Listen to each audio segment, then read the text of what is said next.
Ça fait longtemps que j'aimerais parler du TDAH. Moi, c'est un truc que je porte depuis toujours, qui n'est diagnostiqué que depuis 1 an. Parce qu'on est énormément dans ce domaine à avoir été diagnostiqué très tard, et je pense qu'il y a énormément de personnes qui ne sont pas encore diagnostiquées TDAH. J'ai souvent été considéré comme quelqu'un de paresseux ou de mal organisé. Je voudrais vraiment qu'on en parle tranquillement. On va voir ensemble les 3 points principaux, hein, qui moi m'ont fait me rendre compte qu'il y avait un vrai problème. Alors si vous aussi vous avez l'impression de vivre votre vie en mode difficile, ou tout simplement que le sujet vous intéresse, eh bien restez avec moi jusqu'à la fin. On va poser un petit peu les bases de tout ça et voir ce qui peut amener quelqu'un à se dire il y a peut-être un problème. Parce que oui, le TDAH, c'est pas juste être quelqu'un de fainéant ou de très mal organisé. Non, c'est en réalité un problème neurologique. Voilà, c'est quelque chose qui est reconnu, c'est pour ça qu'on voit un psychiatre et non un psychologue. C'est pour ça qu'il y a des traitements médicamenteux qui existent et également des thérapies à ce sujet, des TCC, des thérapies cognitivo-comportementales. C'est un vrai problème, on parle pas là d'un simple souci de procrastination, on parle là d'un vrai trouble, donc TDAH, trouble de l'attention avec ou sans hyperactivité, dans mon cas avec hyperactivité. Hyperactivité physique ou mentale d'ailleurs, on en parlera un peu plus loin. J'ai juste noté de mon côté les 3 points principaux, les 3 axes qui m'ont concernent, ou sur lesquels moi je vois un vrai problème et qui je pense concerne la plupart des personnes atteintes de TDAH. Donc dans un premier temps, on a le dysfonctionnement exécutif. Le dysfonctionnement exécutif, alors c'est souvent les problèmes qui sont les plus handicapants. En gros, le cerveau a énormément de mal à prioriser les tâches et à passer à l'action. Il y a 3 catégories à ce problème de dysfonctionnement exécutif. Le premier, c'est la procrastination chronique. C'est la difficulté à commencer une tâche qui ne procure pas de gratification immédiate. Personne qui a un TDAH a, s'il y a des médecins dans le lot, vous m'excuserez parce que je ne le suis pas, donc je risque peut-être de me tromper sur les termes, mais en gros, une personne qui a un TDAH n'arrive pas à capturer la dopamine que son cerveau crée, non pas qu'on n'en crée pas, il me semble qu'on juste ne la capture pas. Dans tous les cas, il y a un problème de réception de la dopamine. C'est pour ça qu'on a énormément de mal du coup à commencer une tâche qui n'apporte pas de gratification, qui n'apporte pas de dopamine immédiate. Exemple tout bête, par exemple faire la vaisselle, c'est quelque chose qui est compliqué, faire une tâche ménagère en général, parce que tu traînes un petit peu des pieds, personne n'aime vraiment ça, je pense, la plupart des gens n'aiment pas forcément ça. Personne qui a un TDAH, pour elle, c'est quelque chose de dur à commencer parce que tu dois faire une action qui ne va pas te créer de dopamine, alors que c'est tout ce dont ton cerveau a besoin, c'est tout ce que ton cerveau recherche. En a besoin, je ne sais pas, mais en tout cas c'est tout ce qu'il recherche. Notamment par exemple, moi c'est un énorme souci pour ce qui est du lever. Je peux vraiment, sans déconner, rester 1h30, 2 heures dans mon lit, même pas sur mon téléphone, juste là dans mon lit, en mode il faut que je me lève, mais c'est tellement dur. Et quand j'explique ça à d'autres personnes, c'est pour ça que je fais cette vidéo, c'est parce que quand j'explique ça à d'autres personnes, les gens ne comprennent en règle générale pas, parce que c'est comme si c'était une épreuve. C'est vraiment une épreuve en fait. Je suis vraiment dans mon lit et je suis vraiment en train de me dire il faut que je me lève, mais qu'est-ce que c'est dur. Et je pourrais à ce moment-là donner des sommes d'argent exorbitantes à n'importe qui juste pour pouvoir dormir. Ou juste rester dans le lit en fait. Juste rester dans le lit. Parce que en gros, le cerveau d'un TDAH ne crée pas de dopamine, en tout cas ne le capture pas correctement, ce qui fait que quand toi tu te réveilles, t'as pas la dose de dopamine nécessaire d'une personne neurotypique, personne normale entre guillemets, on s'entend. T'as pas en fait la dopamine qu'une personne de base a qui te sert à sortir du lit. Cette dopamine qui va te dire bon là faut se bouger parce que oui c'est compliqué, mais une fois que tu seras en bas, levé, habillé avec ton café, tu vas être vachement bien. Nous on n'a pas ça. Nous, c'est juste putain, quelle galère. Ah, il faut que je me lève. Dur, dur, dur, dur. Vraiment, aucune envie et c'est vraiment un combat de tous les jours. La deuxième sous-catégorie au dysfonctionnement exécutif, c'est la cécité temporelle. C'est une incapacité à évaluer le temps qui passe, et qui mène à des retards systématiques ou à des oublis de rendez-vous. Alors, oubli de rendez-vous, ça ne m'a jamais concerné. Par contre, enfin, ça m'a pas concerné plus que la moyenne, je pense. Par contre, une incapacité à évaluer le temps qui passe, alors ça, c'est l'un des axes principaux qui me touche. Mon record, c'est 3 heures de retard à un rendez-vous avec un pote. Voilà. C'est un beau petit record, je pense. Et en moyenne, on est sur du 1 heure. 1 heure de retard. C'est vraiment une moyenne. Des fois c'est moins, des fois c'est beaucoup plus.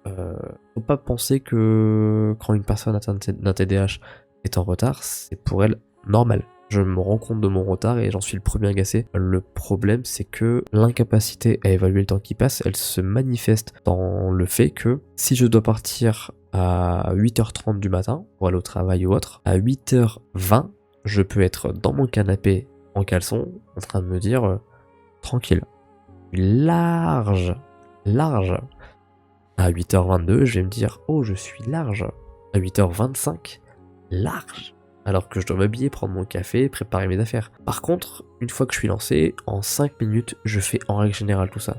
Mais ça va souvent me mettre en retard parce qu'il y a toujours un petit truc qui va pas. Ça m'a valu des problèmes au travail notamment. Et en dernière sous-catégorie du dysfonctionnement exécutif, on a le désordre mental et physique, c'est-à-dire une difficulté à suivre une structure ou à ranger son environnement. Bien évidemment, assez logique. On utilise souvent cette expression, même pour une personne qui n'a pas de TDAH d'ailleurs, de désordre organisé. Pour une personne qui a un TDAH, ça prend son sens. Et en fait, le plus dur, c'est que tous ces blocages-là, en fait, finissent par mener à des problèmes émotionnels.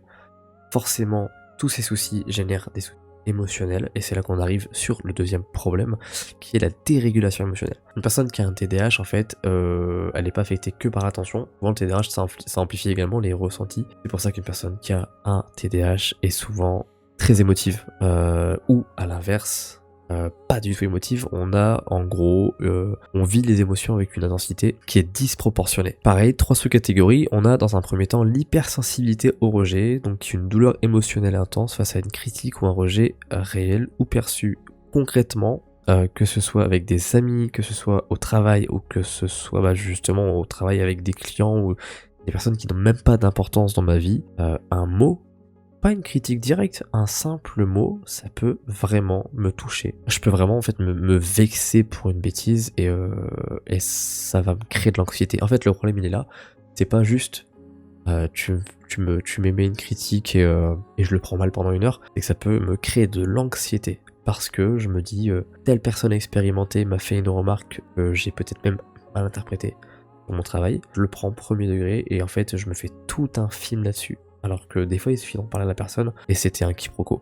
Mais en règle générale ça ne se fait pas. En règle générale tu rumines un film à propos de toute cette histoire et tu finis par en fait avec le temps à avoir de l'anxiété à cause de ça, parce que du coup tout ça s'accumule, tu gardes beaucoup de choses pour toi parce que tu te fais des films, tu surinterprètes, tu te dis que si tu dis quelque chose il peut se passer ça, etc.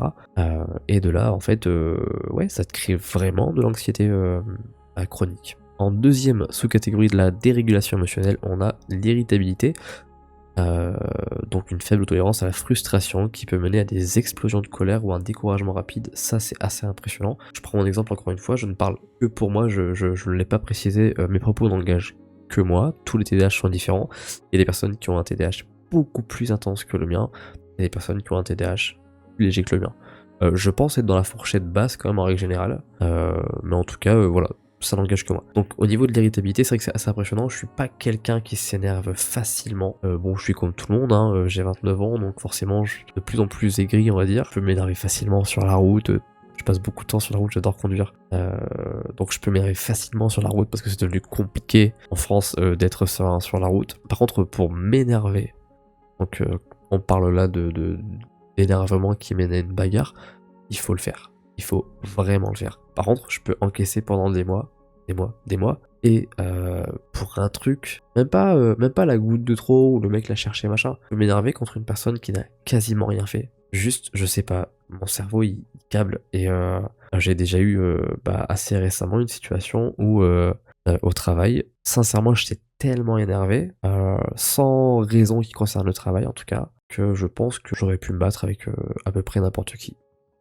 Sans trop de raison, juste j'étais en train de péter un câble. La troisième sous-catégorie de la dérégulation émotionnelle, c'est l'anxiété de performance, donc la peur constante de faire une erreur ou de décevoir. Ça se rejoint à mon sens à l'hypersensibilité au rejet, c'est-à-dire que y a beaucoup de choses que je ne fais pas juste parce que j'ai peur de décevoir. J'ai l'impression que si je dis ça, ça va me donner de mauvaises images. Et puis c'est pareil, on a une tendance à beaucoup parler, ça c'est un long sujet qui mériterait une vidéo, et du coup je dis beaucoup de choses, même avec des amis proches, hein, je dis des choses où dans la minute je me dis putain j'aurais pas dû le dire ça, et du coup ça fait que y a parfois des moments où tu t'empêches de parler parce que t'as peur de dire une connerie, donc il y a un contraste élevé entre le fait que 90% du temps, tu es une pipelette, tu parles tellement trop, et des fois pendant une soirée, tu peux être le mec dans son coin, juste parce que t'as peur de dire une connerie. Qu'il y a une sorte de bipolarité, si je peux dire ça comme ça. Pas du tout d'appropriation à ce niveau, mais bipolarité dans la mesure où c'est vrai que tes potes ont souvent du mal à se reconnaître d'une soirée à une autre. Ils peuvent penser que t'es triste alors que tu l'es pas, juste t'es dans un mood différent. Moi c'est mon mood fluctue toujours, hein. Ça c'est pareil, c'est un énorme sujet pour le coup, et effectivement totalement lié au TDAH. Le fait que je suis quelqu'un d'extrêmement cyclique, je vis par cycle. Je vis vraiment par cycle. Ça a ses avantages, ça évite la monotonie, mais par contre c'est vrai que quand on devient adulte, avec la vie de famille, c'est pas forcément quelque chose d'évident. Surtout dans un monde dans lequel on se doit d'être des personnes responsables et en fait en tout temps. Responsable en tout temps. C'est compliqué quand tu es quelqu'un de cyclique. Et voilà, en fait le problème c'est qu'une fois que toi t'es épuisé par tout ce chamboulement émotionnel, ton attention elle fait ce qu'elle veut. T'es devenu un peu une cible facile pour ton cerveau, et c'est là qu'on arrive au troisième point, l'incapacité à choisir où on place notre focus. Troisième point, ça s'appelle la fluctuation de l'attention. En gros, ça veut dire qu'une personne qui a un TDAH n'a pas manque d'attention, comme on pourrait l'entendre dans trouble de l'attention, mais une difficulté à la diriger. Et ça sonne plutôt vrai à mon sens. On a encore une fois 3 sous-catégories. La première, c'est la distractibilité. Le moindre stimuli externe ou interne coupe le fil de l'action. Externe, un bruit. Interne, une pensée. Totalement vrai. Totalement vrai, et ça depuis toujours. Quand je suis en train de parler à quelqu'un, ça peut être hyper intéressant. Tu peux venir me parler de ta passion, et j'adore les gens passionnés. Tu peux me parler de ta passion pendant 10, 15, 20 minutes, et il n'y a aucun problème.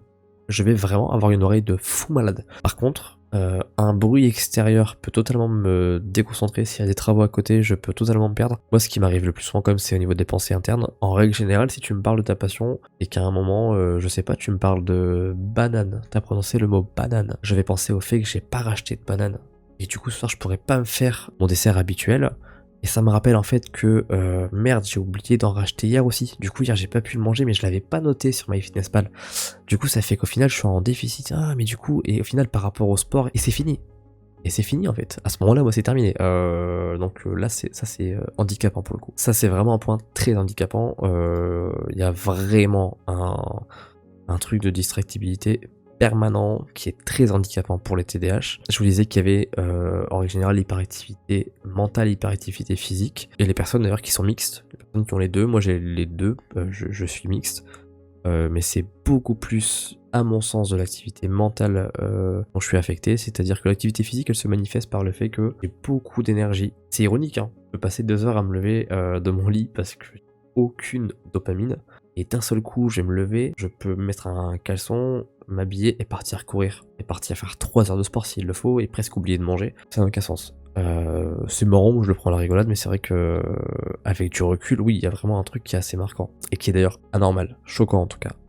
Encore une fois, dans notre société actuelle, c'est quelque chose de très choquant, où les gens sont quand même assez plats, la vie est assez terne, il faut être droit, il faut pas faire de vagues.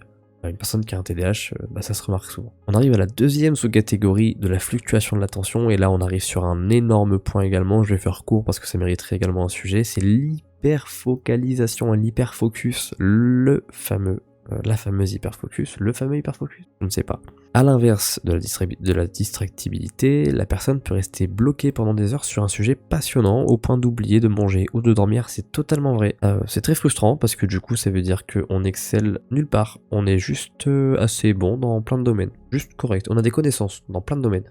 C'est cool, en fait c'est en gros l'hyperfocus, pour ceux qui connaissent pas, c'est là ce soir avant d'aller me coucher, là il est 2h50 du matin, initialement je fais pas de vidéo à cette heure-ci, c'est juste que j'ai eu un coup de motivation, donc j'en profite. C'est pas ça l'hyperfocus.